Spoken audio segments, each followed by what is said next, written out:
Señor don Vicente Pérez Silva, miembro de esta academia, destacado escritor, historiador, gran estudioso de la obra de La Vorágine. Señores miembros de la mesa directiva, señores académicos, correspondientes, honorarios y de número, señores invitados especiales. La Cruz de Mayo nos ha llegado en julio. Y esto para querer decir que nos complace sobremanera tener hoy aquí como conferencista a don Vicente Pérez Silva, miembro ilustre de esta academia, oriundo del municipio que contiene este encabezamiento, ubicado en el departamento de Nariño, región a la que Pérez Silva le ha entregado muchos de sus triunfos literarios, profesionales y políticos, pues le ha correspondido ser hasta el mandatario de sus coterráneos en calidad de gobernador designado por el presidente López Miquelsen. Quienes hemos tenido la fortuna de estar cerca de Vicente Pérez Silva, hemos encontrado en él no solo un talento de muchas facetas, sino a una persona hiperactiva, que no tiene un instante de pausa en las empresas que acomete, y por eso lo vemos como explorador de bibliotecas, en donde acostumbra a encontrar documentos que nadie encuentra y en construir ideas que sabe desarrollar a gran velocidad, producto del bagaje que ha sabido adquirir. Por esta razón, se convirtió en un gran experto sobre Cervantes y su obra El Quijote, que lo ha convertido en un referente cuando de estudiar los personajes se trata.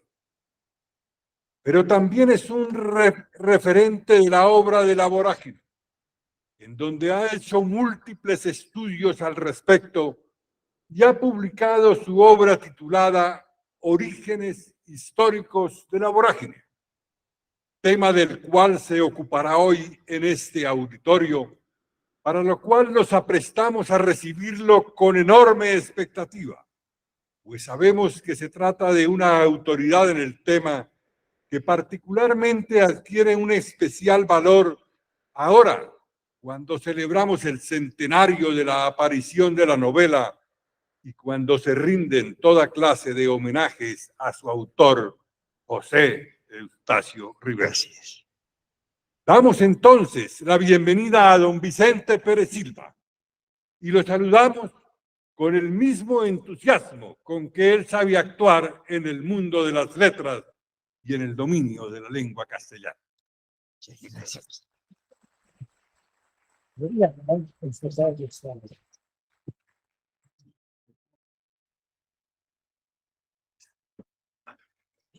Señor director de la Academia Colombiana de la Lengua,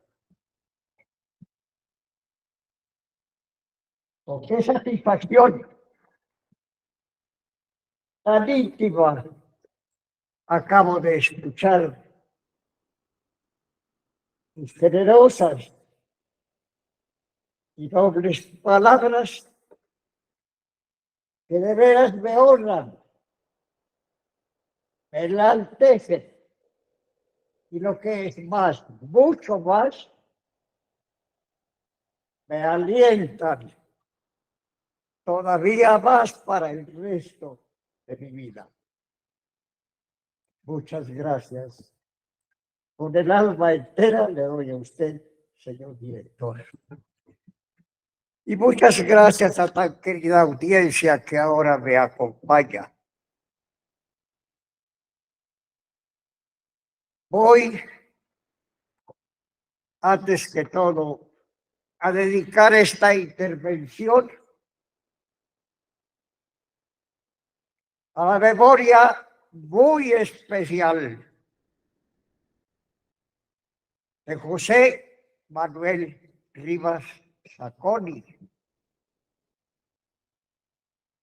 del maestro Rafael Maya y de su coterráneo Carlos López Narváez, llamado en la progeria de Popayán el Loco Carlos. Y también una memoria especial para Otto Morales Benítez y para Fernando Chari Nara. Todos ellos eminentes académicos de muchos títulos, humanistas y letrados, que fueron mis amigos tan cercanos y de todo mi afecto. Cuántos recuerdos se agolpan a estas horas de mi vida con estos recuerdos que me conmueven el alma y me iluminan. Y dedico de manera especial esta intervención al ser que fue parte de mi vida, a quien debo lo que ahora soy. Mis recuerdos inolvidables para este ser que tanto me estimuló en mi vida, en mi juventud. Me dio alientos de superación. Y por eso debo decir con un inmenso regocijo que a ella debo lo que ahora soy y aquí represento.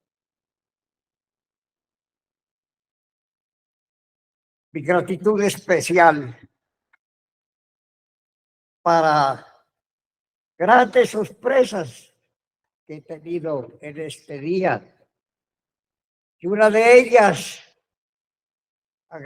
mi gratitud muy especial para el doctor Ignacio Consuegra Bolívar, quien desde Barranquilla, de ese islote universitario que se llama la Universidad Simón Bolívar, me ha traído a obsequiarme y a darme aliento con un conjunto musical. Para él, utilizando o recordando las nobles palabras de una lumbrera de la cultura universal, para él, muchas gracias. Y decirle únicamente que el gesto vale más que la gloria. Lamento muy sinceramente en esta sesión de la academia, por razones de salud, no nos acompañe el exdirector de esta academia, Juan Carlos. Perdón.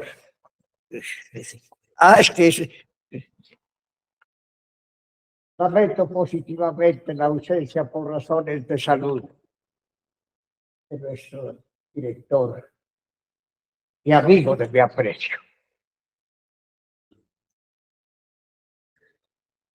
Muy distinguida y querida audiencia. El tema que he escogido para esta ocasión es el de José Eustacio Rivera, autobiográfico, cauchero y soñador.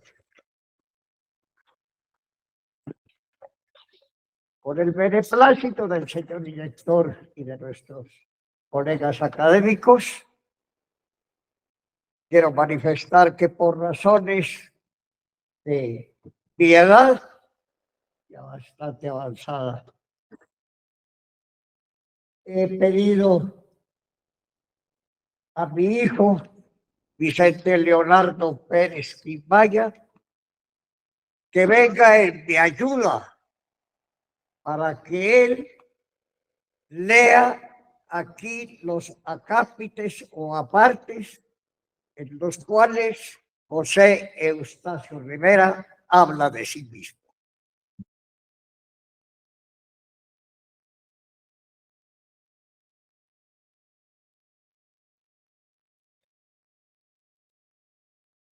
Con motivo del centenario de la publicación de La Vorágine, que se cumple a fines del presente año,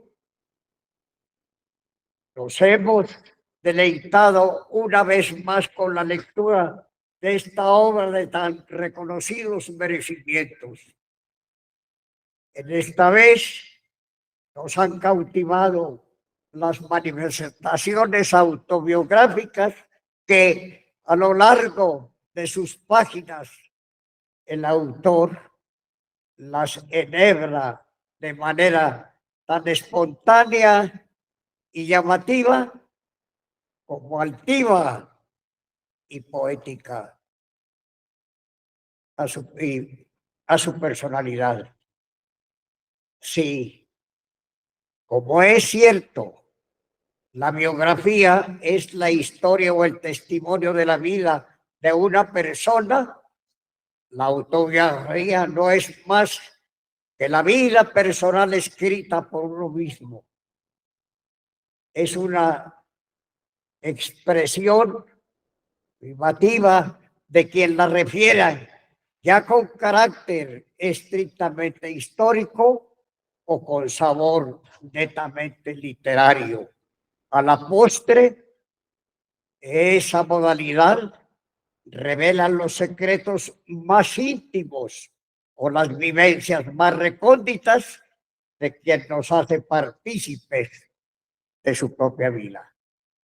Pero además, como lo dice el escritor George Gay, la autobiografía es quizás la forma literaria en la que se establece la más perfecta armonía entre el actor y el lector.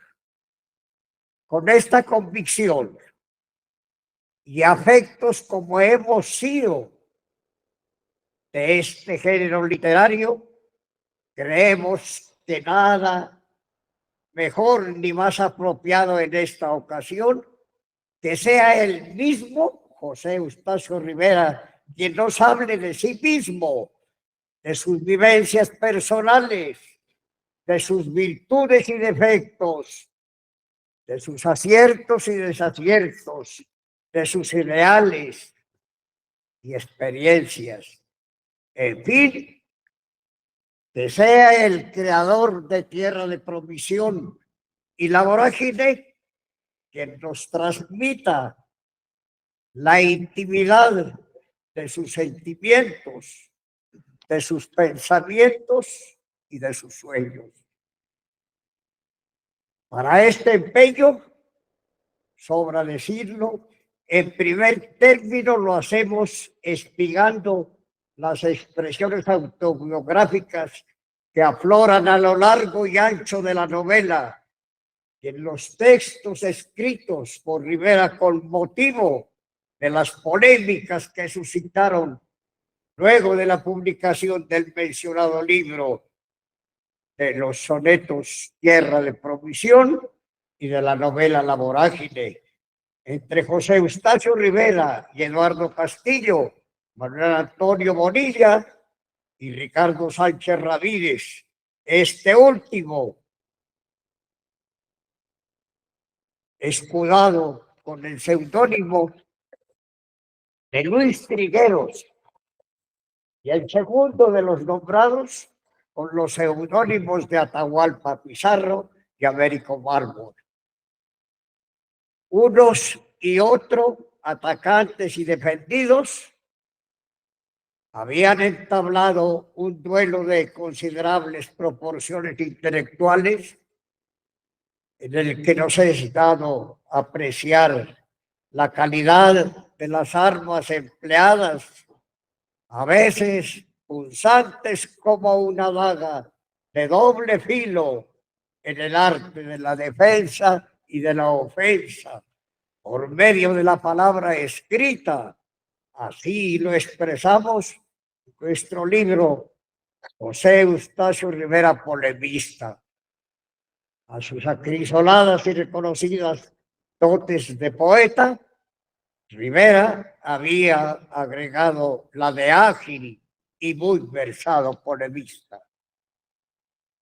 Son tantos los rasgos personales que brotan de las exuberantes páginas de La Vorágine, y al igual que ha sido valorada como la novela por excelencia de la selva, también ha sido considerada una obra narrativa de carácter autobiográfico. Que este aspecto aparece de manera constante en el discurrir de su protagonista, lo demuestra plenamente el fragmento de la carta de Arturo Cova, el alter ego de José Eustacio Rivera, que abre las páginas de La Vorágine, breves líneas de un epígrafe que, a mi parecer, condensan el sumum y compendio de una vida. Voces tan sentidas y expresivas que es preciso escucharlas con toda la atención que se merecen. Hoy quiero agradecer a mi querido padre por encomendarme la misión de revivir la voz de José Eustacio Rivera y su pensamiento. Gracias a la audiencia por participar de este homenaje a La Vorágine. Los que un tiempo creyeron que mi inteligencia irradiaría cual una aureola de mi juventud, los que se olvidaron de mí apenas mi planta descendió al infortunio, los que al recordarme alguna vez piensen en mi fracaso y se pregunten por qué no fui lo que pude haber sido, sepan que el destino implacable me desarraigó de la prosperidad incipiente y me lanzó a las pampas para que ambulara vagabundo como los vientos y me extinguiera como entre ellos sin dejar más que ruido y desolación. Transcurrido el fragor de las polémicas, vuelve la mesura y serenidad, consecuente con una actitud de este alcance. Manuel Antonio Bonilla, el otrora furibundo atacante, el ponderado ensayo, reivindica y enaltece la personalidad de Rivera y la sustenta y la sustancia de sus obras. Allí, a semejanza de la autobiografía de Don Quijote de la Mancha, este que veis aquí, nos traza el perfil de su imagen. Este hijo del Huila, robusto de cuerpo, de temperamento sanguíneo, de estatura más que mediana, de facciones severas, despejado de frente y de ojos vivaces, franco y altivo de carácter, era un hombre en la verdadera acepción del vocablo y que como tal procedió en todos los actos de su vida, que en Ibagué vivió por algún tiempo con cargo oficial y cultivando las letras, que mereció premio en un concurso de literatura para celebrar el centenario de nuestra independencia, y que representó a su pueblo en el Congreso, y poco más necesitamos saber para su gloria. Ante una figura de semejante portento, se impone preguntarnos quién fue realmente José Eustacio Rivera. Sin más dilaciones, nadie mejor ni más autorizado que su misma persona para que él y solo él nos satisfaga plenamente de este interrogante. Mi sensibilidad nerviosa ha pasado por las grandes crisis en que la razón trata de divorciarse del cerebro. A pesar de mi exuberancia física, mi mal de pensar que ha sido crónico, logro debilitarme de continuo, pues ni durante el sueño quedo libre de la visión imaginativa.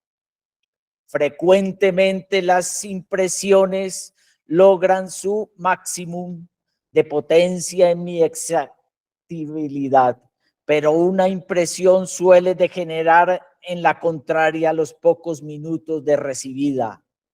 Así, con la música recorro la gama del entusiasmo para descender luego a los más refinadas melancolías. De la cólera paso a la transigente mansedumbre, de la prudencia a los arrebatos de la insensatez. En el fondo de mi ánimo acontece lo que en las bahías, las mareas suben y bajan. Dos lugares de nuestro grandioso país, desde muy joven, atrajeron y subyugaron sobremanera el espíritu de José Eustacio Rivera: los llanos orientales y la selva amazónica, en los sitios de Casanare, Paupés y Putumayo. Al punto y medida que la primera parte de la vorágine está dedicada a la inmensidad de los llanos orientales y las dos restantes a la majestuosidad de la selva. De este primer espacio geográfico lo hace con la siguiente descripción. Al descender el barranco que nos separaba de la Curiara, torné la cabeza hacia el límite de los llanos, perdidos en una nébula dulce donde las palmeras me despedían. Aquellas inmensidades me hicieron y, no obstante, quería abrazarlas. Ellas fueron decisivas en mi existencia y se injertaron en mi ser. Comprendo que en el instante de mi agonía se borrarán de mis pupilas vidriosas las imágenes más leales, pero en la atmósfera sempiterna por donde asciendo mi espíritu, aleteando, estarán presentes las medias tintas de esos crepúsculos cariñosos que con sus pinceladas de ópalo y rosa me indicaron ya sobre el cielo amigo la senda que sigue el alma hacia la suprema constelación. Durante este recorrido, el más deslumbrante entusiasmo, el más deslumbrante, según él mismo aventurado lo dice, todo pasión y arrebato fueron sus hermanos, el sol, el viento y la tempestad. Cabe anotar que de esta experiencia nos queda el texto de una carta de fecha 22 de febrero de 1916 que Rivera dirigió a sus amigos Elías Quijano y Guillermo Arana, dos documentos de carácter netamente autobiográfico e instructivo, en el que bien podemos apreciar sus más intensas y variadas vivencias descriptivas propias del viajero atento, vidente y sensitivo. Y ante el gran portento de la selva, misteriosa y embrujadora, nos cautiva con un canto que brota de la inspiración de un auténtico poeta. Oh selva, esposa del silencio, madre de la soledad y de la neblina, ¿qué hado maligno me dejó prisionero a tu cárcel verde? Tú eres la catedral de la pesadumbre, donde dioses desconocidos hablan a media voz el idioma de los murmullos, prometiendo longevidad a los árboles imponentes contemporáneos del paraíso. Tú tienes la adultez de la fuerza cósmica y encarnas un misterio de la creación. No obstante, mi espíritu solo se aviene con lo inestable desde que soporta el peso de tu perpetuidad. Y más que a la encina del fornido gajo, aprendí a amar a la orquídea lánguida porque es efímera como el hombre y marchitable como la ilusión. Déjame huir, oh selva, de las enfermas penumbras formadas con el hálito de los seres que agonizaron en el abandono de tu majestad. Y tú misma pareces un cementerio enorme donde te pudres y resucitas. Quiero volver a tus regiones donde el secreto no aterra a nadie, donde es imposible la esclavitud, donde la vida no tiene obstáculos y se encumbra el espíritu en la luz libre. Quiero el calor de los arenales, el espejo de las canículas, la vibración de las pampas abiertas. Déjame tornar a la tierra de donde vine para descansar esa ruta de lágrimas y sangre que recorrí en un nefando día, cuando tras la huella de una mujer me arrastré por los montes y desiertos en busca de la venganza, diosa implacable que solo sonríe sobre las tumbas. En medio de la selva, el impenitente explorador se ha naturalizado con el torbellino o con el correr de los ríos, con el fuego canicular del sol, con la fuerza incontenible de los vientos o los huracanes,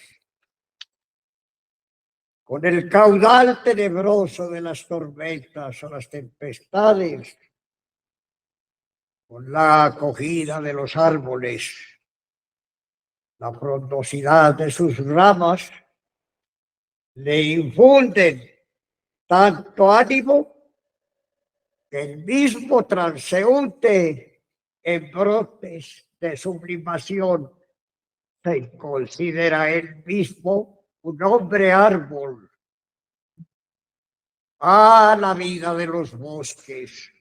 ¡Ah, la vida de los árboles! De quienes el narrador de Marras hace estos admirables reconocimientos. El alma es como el tronco del árbol que no guarda memoria de las floraciones pasadas, sino de las heridas que le abrieron en la corteza. ¿Por qué los árboles silenciosos han de negarse a decirle al hombre lo que debe hacer para no morir? Aún más, es tanto el apego con los árboles que, con el convencimiento que le asiste, no reparan en decirlos. Nadie ha sabido cuál es la causa del misterio que nos trastorna cuando vagamos en la selva. Sin embargo, creo acertar en la explicación. Cualquiera de estos árboles se amañaría, tornándose amistoso y hasta risueño, en un parque, en un camino, en una llanura, donde nadie lo sangrará ni lo perseguirá. Mas aquí todos son perversos, o agresivos o hipnotizantes. En estos silencios, bajo estas sombras, tienen su manera de combatirnos. Algo nos asusta, algo nos crispa, algo nos oprime y viene el mareo de espesuras y queremos huir y nos extraviamos, y por esta razón miles de caucheros no volvieron a salir nunca. La experiencia y la sabiduría de don Clemente Silva no debían callar cuando aconseja. No mirar los árboles porque hacen señas, ni escuchar los murmullos porque dicen cosas, ni pronunciar palabra porque las ramajes remedan la voz. Y refiriéndonos a los secretos que esconden los árboles, no tardemos en recapacitar o recordar que Rivera vivió entre los árboles del caucho y convivió con los caucheros. Imposible entonces no allegar estas vivencias autobiográficas de tan expresiva relevancia. Yo he sido cauchero, yo soy cauchero. Viví entre fangosos rebalses en la soledad de las montañas, con mi cuadrilla de hombres palúdicos picando la corteza de unos árboles que tienen sangre blanca como los dioses. A 1000 leguas del hogar donde nací, maldije los recuerdos porque todos son tristes. El de los padres que envejecieron en la pobreza esperando apoyo del hijo ausente. El de las hermanas de belleza núbil que sonríen a las decepciones sin que la fortuna mude el ceño, sin que el hermano les lleve el oro restaurador. ¿Quién estableció el desequilibrio entre la realidad y el alma incolmable? ¿Para qué nos dieron alas en el vacío? Nuestra madrastra fue la pobreza, nuestro tirano la aspiración. Por mirar a la altura tropezamos en la tierra, por atender al vientre misérrimo fracasamos en el espíritu. Solo fuimos los héroes de lo mediocre. Mas yo no complazco al que no protesta. Un temblor de ramas no es rebeldía que me inspira afecto. ¿Por qué no ruge toda la selva y nos aplasta como reptiles para castigar la explotación vil? Aquí no siento tristeza sino desesperación. Quisiera tener con quien conspirar. Quiero librar la batalla de las especies, morir en los cataclismos, ver invertidas las fuerzas cósmicas. Si Satán dirigiera esta rebelión. Yo he sido cauchero, soy cauchero, y lo que hizo mi mano contra los árboles puede hacerlo contra los hombres. Como ya lo dijimos en un comienzo, a raíz de las publicaciones de Tierra de Provisión y La Vorágine, como era de esperarse, José Eustacio Rivera fue el sujeto de las más duras críticas de distinguidos escritores e intelectuales en favor o en contra, mucho más en contra que en favor, al punto de haberse desatado fuertes enfrentamientos en defensa, en ofensa y defensa de dichas revelaciones. Ante la situación de estas características que, desde luego, tanto repercutieron en la opinión pública, no solamente del país, sino no solamente de la capital de Bogotá, sino de todo el país, apenas natural que el autor justificara su defensa hablando de sí mismo. En realidad, así lo hizo sin titubeo alguno, mediante las consideraciones con las cuales fundamente el contenido y el desarrollo de sus obras. Dicho lo anterior, proseguimos con nuestra inquietud de espigar algunos rasgos autobiográficos del autor relacionados con su libro La Vorágine y Tierra de Provisión. Este último, que vio la luz pública en el año de 1921, sobre el cual creemos pertinente destacar las siguientes manifestaciones de Rivera. No me disgusta y por el contrario, conquista mi agradecimiento toda crítica de mi libro, sean cuales fueren sus conceptos y sus conclusiones. Al ofrecer mi primera obra al público, no ambicioné otra cosa distinta de que se me discutiera amplia y libremente, pero al menos con relativa justicia. Por esto saldré a la defensa de mi labor, no por vanidad, toda vez que en el ataque a ella esos principios de equidad no hayan sido en mi concepto tenidos en cuenta. Yo no espero tener formada mi personalidad en este campo antes de los 20 años.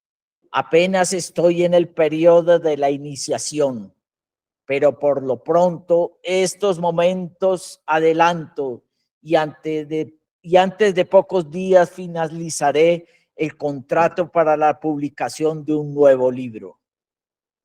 En una de sus réplicas que dirige a uno de sus contradictores, lo hace con esta contundente reflexión.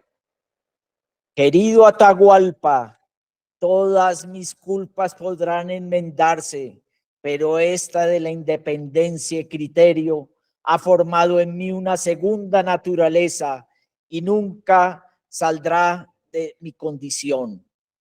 Admiro a los literatos de mi país, sin que la amistad desde mis conceptos ni el entusiasmo por sus obras enloquezca mi lengua, haciéndola hablar en circunstancias inoportunas. Aún más, rechaza el procedimiento de inventariar las deficiencias de mi obra, pues olvidándose de cómo soy, me juzgan por lo que se les antoja que debiera ser. Y has tenido la peregrina ocurrencia de medirme con la vara que se les aplica a los escritores de primer orden. Imaginas que en edificar se gasta igual tiempo que en destruir y que la piqueta y la pluma tienen la misma virtud. Más adelante hace incontenible este anhelo. La novela, mi querido amigo, es el género literario más difícil de someterse a las normas especiales. Narrar una acción fingida en todo o en parte, donde entren en juego personajes que si son reales pasen por legendarios y si imaginados adquieran ciudadanía en la realidad. Infundirle pasiones y crearles por razón de ellas conflictos interesantes dentro del medio en que se muevan, poner en armonía o en oposición sus almas entre ellas mismas y la naturaleza circundante que influye en la vida humana, como el fatum de los antiguos. Darles rostro, estatura, lenguaje es algo tan complejo y a la vez tan satisfactorio que aunque todos probamos a intentarlo, solo a pocos es dado cumplirlo, porque el don de crear almas es un don de Dios.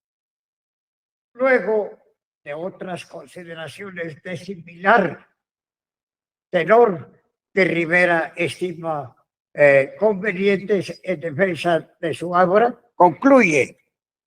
La perfección ha sido siempre una quimera tras de la cual encamina el hombre sus aspiraciones, sin que nunca la realidad sepa corresponder a la grandeza del empeño. Imperdonable dejar a un lado el hondo sentido que extrañan estas breves expresiones que a nuestro parecer valen tanto o más que un tratado de estética literaria. Con la belleza no se razona, el buen gusto y la belleza no admiten códigos. ¿Para qué más? 3 años después de Tierra de Provisión, a finales de 1924, José Eustacio Rivera publica una obra con el tan sugestivo como sugerente título de La vorágine, es decir, un remolino impetuoso. Una obra que a 100 años de su alumbramiento todavía nos envuelve una incontenible racha de violencia. Con sobrada razón, el convencido protagonista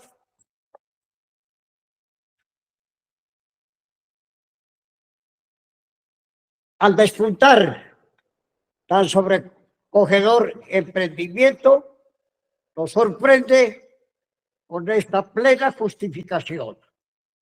Antes que me hubiera enamorado de mujer alguna, jugué mi corazón al azar y me lo ganó la violencia.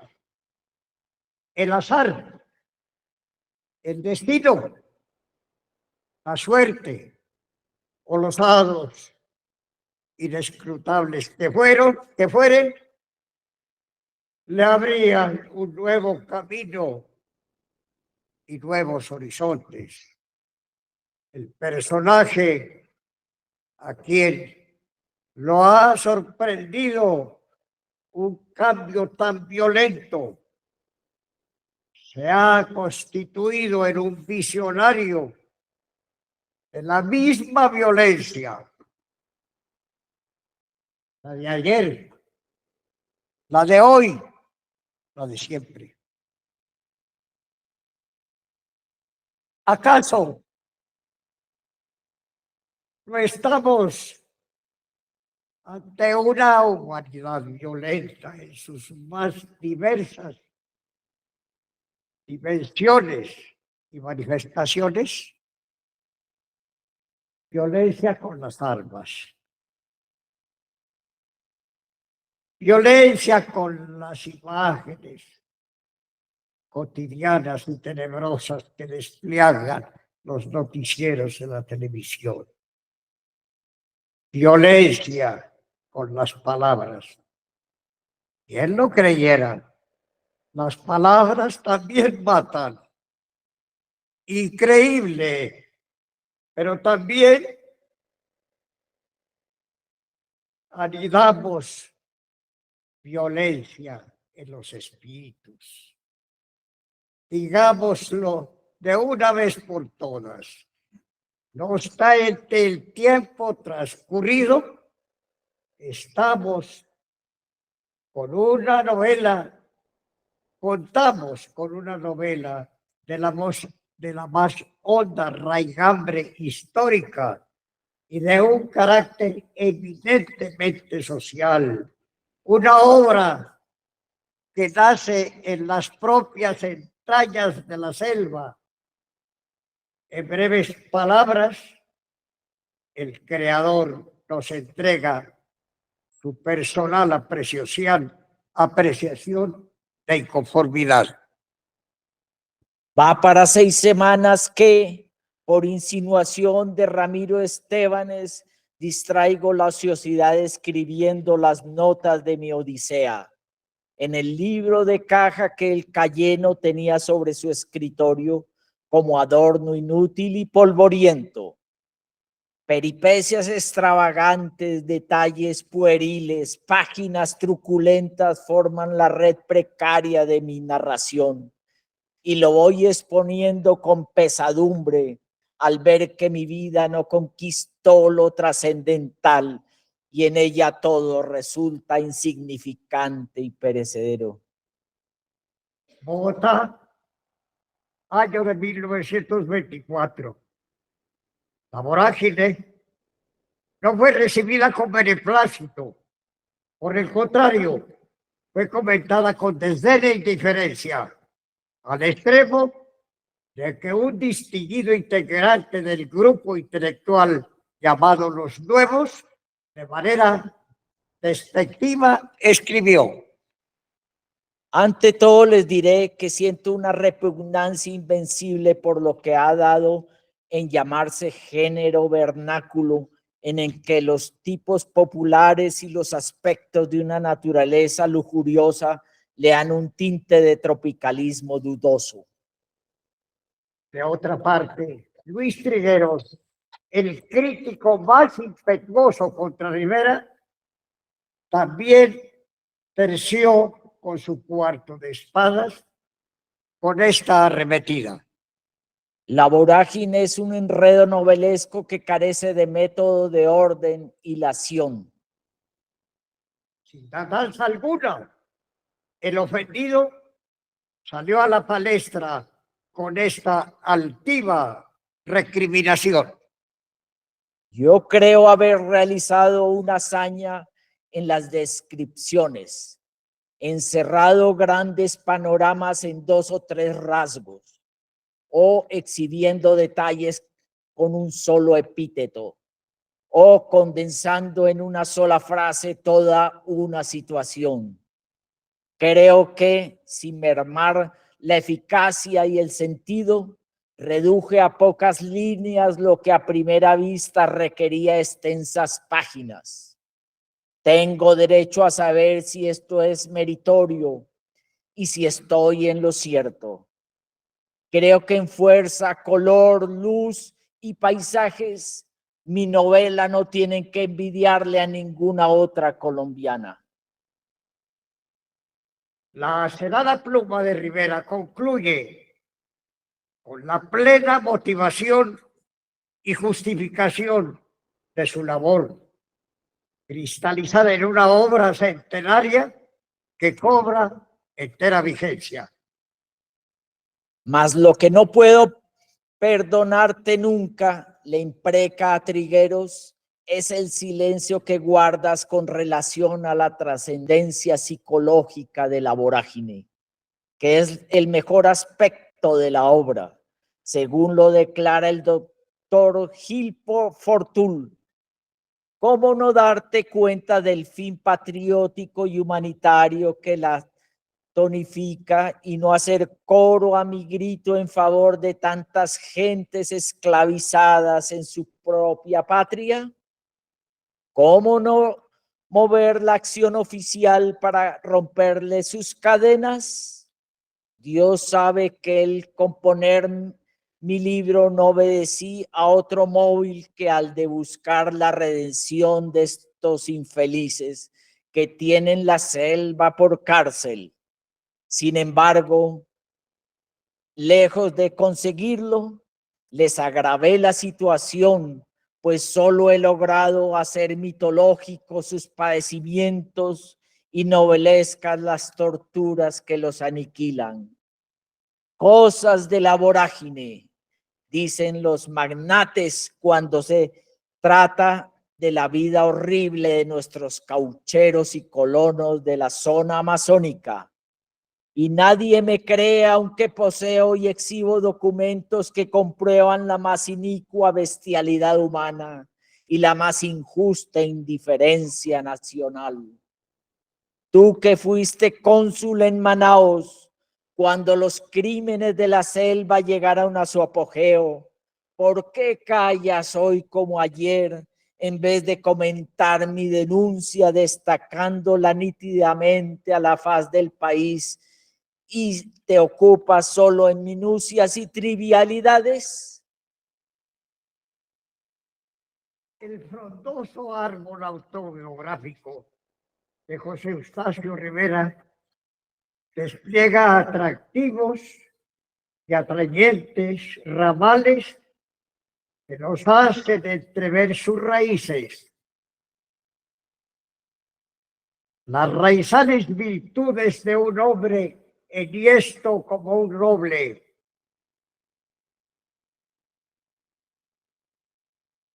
De la más De ella semana. de altivez de su personalidad, la verticalidad y entereza de su carácter, la viveza de su temperamento, la fortaleza de sus ideas y convicciones. Un exponente que hizo gala de su modestia y de su sencillez, del todo ajeno a las frivolidades y a la ostentación. Desechó los pergaminos y las mentiras sociales. No se avergüenza de lo que escribe, piensa, sueña y desea. Aunque ya lo hemos dicho, no sobra repetirlo. Nuestro objetivo no ha sido otro que José Eustacio Rivera hable de sí mismo, inseparable de su amigo mental. Con este deseo, imposible omitir esta su personal reflexión. Amaba de la vida cuanto era noble, el hogar, la patria, la fe, el trabajo, todo digno y lo laudable. Arca de sus parientes, vivía circunscrito a su obligación, reservándose para sí los serenos goces espirituales y conquistando de la pobreza el lujo real de ser generoso. Viajó, se instruyó, comparó civilizaciones, comprendió a hombres y a mujeres, y por todo aquello adquirió después de una sonrisilla sardónica que tomaba relieve cuando ponía en sus juicios la pimienta del análisis y en sus charlas la coquetería de la paradoja. De suma ponderación y trascendencia, sus reconocimientos corresponden integralmente a sus convicciones y a sus íntimos sentimientos. Poseía viveza en mis ojos, ingenio en mis palabras, ardentía en mi decisión. Sé cuánto me falta, sé a cuánto aspiro, de allí mi esquivo al exhibicionismo, mi tibieza por lo pasajero y convencional. La quimera que persigo es humana y pienso que de ella parten los caminos para el triunfo, para el bienestar y para el amor. El ideal no se busca, lo lleva uno consigo mismo. El hombre de talento debe ser como la muerte que no reconoce categorías.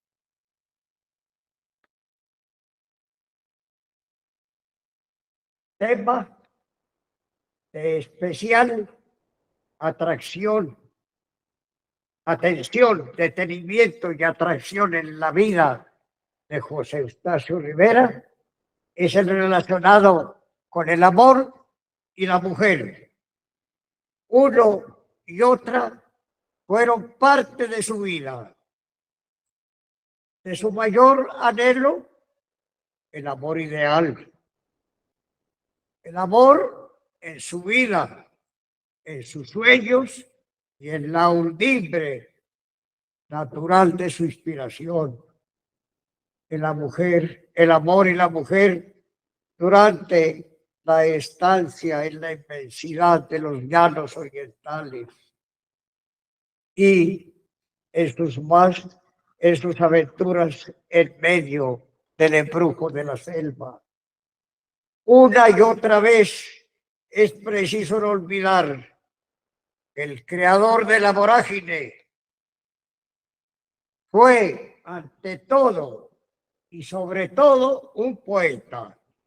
Bien sabemos que el amor es poesía, como toda creación es un acto de amor. Y ni qué decir de la mujer, la creadora del universo, el fundamento del mundo, en fin, la encarnación del amor y de la vida. A un lado de todo cuanto se ha dicho y se ha escrito a lo largo de los tiempos en torno al eterno tema del amor y el inseparable de la mujer, nada mejor que escuchar las sentidas confesiones propias de quien vivió entre los ramajes fugaces del amor. Fama de rendido galán gané en el ánimo de muchas mujeres, gracias a la costumbre de fingir para que mi alma se sienta menos sola. Por todas partes fui buscando en qué distraer mi inconformidad e iba de buena fe, anheloso de renovar mi vida y de rescatarme a la perversión. Pero donde quiera que puse mi esperanza, hallé lamentablemente vacío, embellecido por la fantasía y repudiado por el desencanto. Y así, engalanándome con mi propia verdad, logré conocer todas las pasiones y sufro su hastío. Y prosigo desorientado, caricatureando el ideal para sugestionarme con el pensamiento de que estoy cercano a la redención. La quimera que persigo es humana, y bien sé que de ella parten los caminos para el triunfo, para el bienestar y para el amor. Mas han pasado los días y se va marchitando mi juventud sin que mi ilusión reconozca su derrotero. Y viviendo entre mujeres sencillas no he encontrado la sencillez. Entre las enamoradas, el amor, ni la fe entre las creyentes. Mi corazón es como una roca cubierta de musgo, donde nunca falta una lágrima. Hoy me ha visto usted llorar, no por flaqueza de ánimo, que bastante rencor le tengo a la vida. Lloré por mis aspiraciones engañadas, por mis ensueños desvanecidos, por lo que fui, por lo que ya no seré jamás. Hay más todavía. En arrumacos y ternuras del amor, el tiempo vale más que el precioso metal. Indudablemente la Madonna Zoraida Irán era extraordinaria. Intenté quererla como a todas por su gestión. La bendije, la idealicé y recordando las circunstancias que me rodeaban, lloré por ser pobre, por andar mal vestido, por el sino de tragedia que me persigue. Calamidades físicas y morales se han aliado contra mi existencia en el sopor de estos días viciosos.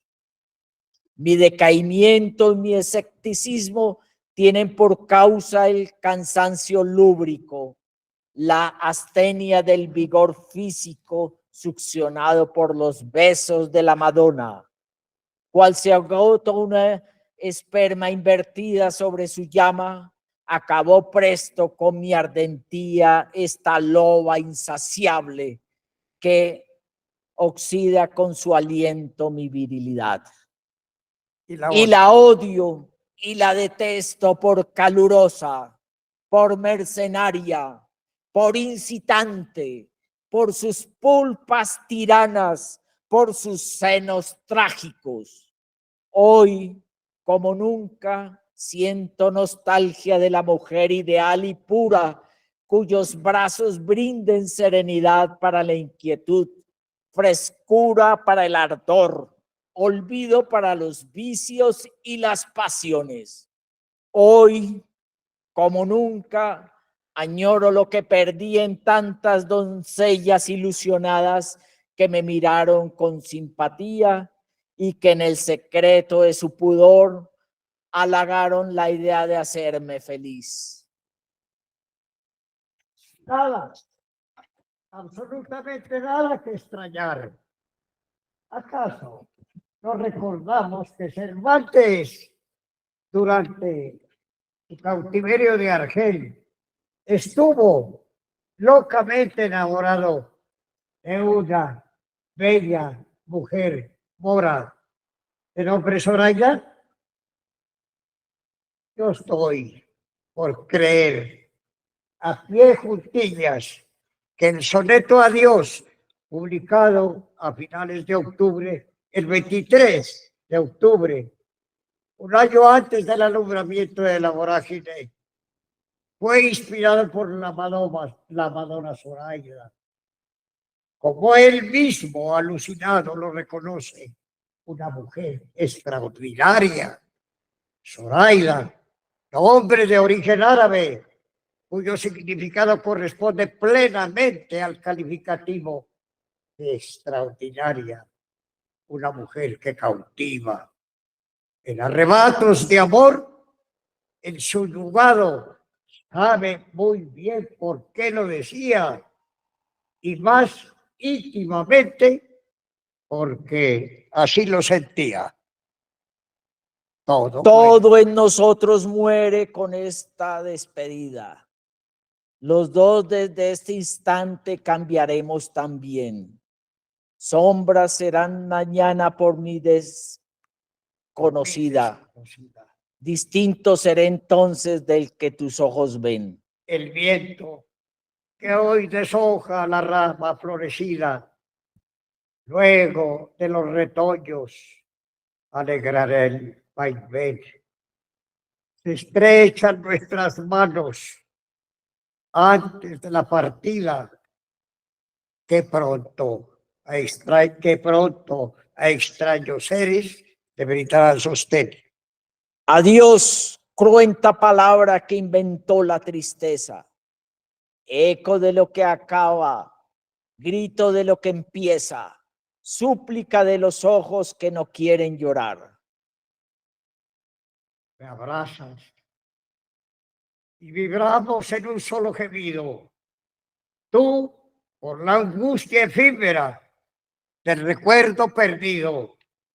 Yo por la certidumbre de que voy a olvidar. Nuestro propósito se ha cumplido. Aunque en temas tan protuberantes y complejos, quizás de manera insuficiente.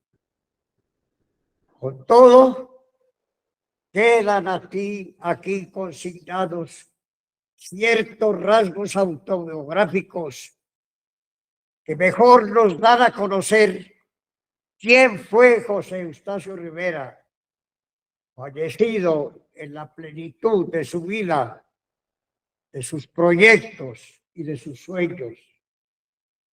No obstante, este fatal suceso y el paso del tiempo, una centuria de años, la vorágine sobrevive porque ella contiene la historia de funestos episodios, la reivindicación de la justicia social, el repudio de la esclavitud, la explotación humana, y lo que fue más, vuelve por el sostén y la defensa que debemos tener y mantener por nuestra madre, la naturaleza.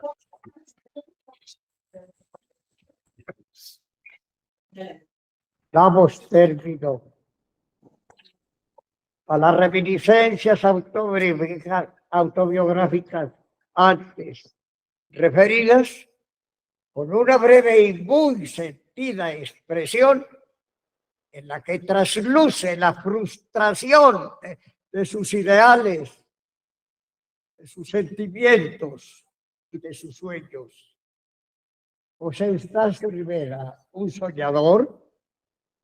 La respuesta no admite duda alguna. Creemos que lo fue de ambiciosas y fundamentales proyecciones en beneficio y justiciera reivindicación de los explotados, de los esclavizados, de los indígenas, de los colonos y los caucheros. Un soñador a sí mismo de la soberanía nacional y la defensa de sus más apartadas fronteras de nuestro país. Ya lo hemos dicho, y él mismo lo confiesa, fue un hombre altivo y de carácter. La verdad fue su escudo de lucha. Desechó las actitudes sombrías ante el cúmulo de adversidades vividas y padecidas. Le faltaron cosas, muchas cosas por escribir. Al contrario, en las páginas de la vorágine hay silencios que gritan, que estremecen con ímpetu de tormenta. Ciertas páginas con pisos enigmáticos es preciso leerlas entre líneas para verte desentrañar profundamente, o cuando menos imaginar cuántas cosas el mago cauchero vio y oyó, vivió, soñó y padeció en carne propia.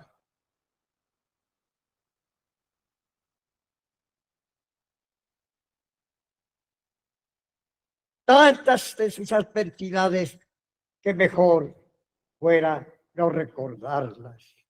Tantas y tantas iniquidades y crímenes inhumanos que causan terror y desgarran el alma del más irracional e insensible de los humanos. Oportuno e imperdonable no apropiarme honradamente de esta lacónica frase que define de modo objetivo la vorágine. Una novela cortada de la carne viva de su propio autor. De esta forma, hemos tributado el homenaje que merece la meritoria memoria, que merece la memoria de José Eustacio Rivera, convertido en símbolo de la naturaleza. Un explorador consustanciado con el esplendor de la naturaleza, en los sitios en donde vivió, se extasió y también escribió. Un soñador connaturalizado con la selva telúrica en donde padeció. Fue víctima de la desolación y también amó y quiso morir. ¿Cuánto más por decir de la vorágine? Un legado por excelencia que sobrevive y nos convoca en este centenario de su alumbramiento, no solamente a la lectura y al análisis, la crítica y su valoración de su contenido, sino a la reflexión de sucesos que atañen o coinciden con las circunstancias de adversidad, de terror y violencia que vivimos con todas las que atraviesa la humanidad. Como culminación de este recorrido, así sea de manera fugaz, debo agregar que en la floración poética de José Eustacio Rivera tampoco faltan los raptos alusivos a su misma persona. Otro aspecto que desde luego requiere mayor detenimiento. Para corroborar esta manifestación, nada mejor que deleitarnos con el sentimiento íntimo y premonitorio de su dedicada inspiración. Hoy que diviso el valle de la vejez me asiste el fracasado anhelo de lo que nunca he sido.